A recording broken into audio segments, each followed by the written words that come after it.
Welcome back to the channel. Today, we are diving into one of the most essential features in 3D modeling within Fusion 360, how to fillet your edges.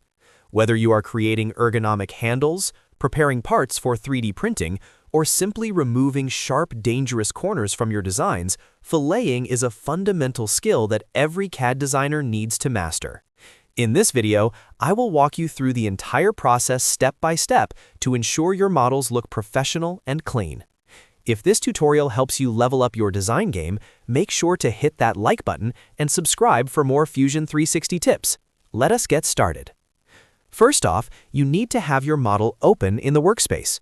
With your design active, head over to the top toolbar and click on the Modify menu. From the drop-down list, simply select the Fillet tool. Now, a faster way to do this is to simply press the keyboard shortcut F. Once the tool is active, your cursor will change, indicating that you are in selection mode. Now it is time to select your edges. Go ahead and click on the specific edge or edges that you want to round off.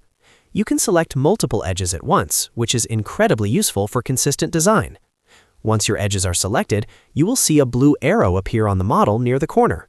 You can drag this arrow manually with your mouse to get an idea of the size you prefer, or for precision engineering, you can simply type a radius value directly into the input box, such as 5 mm, and hit Enter.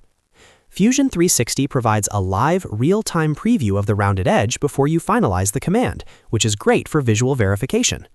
Once you are satisfied with the radius and the look of your rounded edges, simply click the OK button in the dialog box. Your sharp edges will instantly transform into smooth, rounded fillets. It really is that easy. If you ever need to change the size later, you can just double-click the fillet feature in the timeline at the bottom of your screen to edit it again. This level of control is what makes Fusion 360 so powerful. Hopefully, this quick guide helped you understand how to use the fillet command effectively.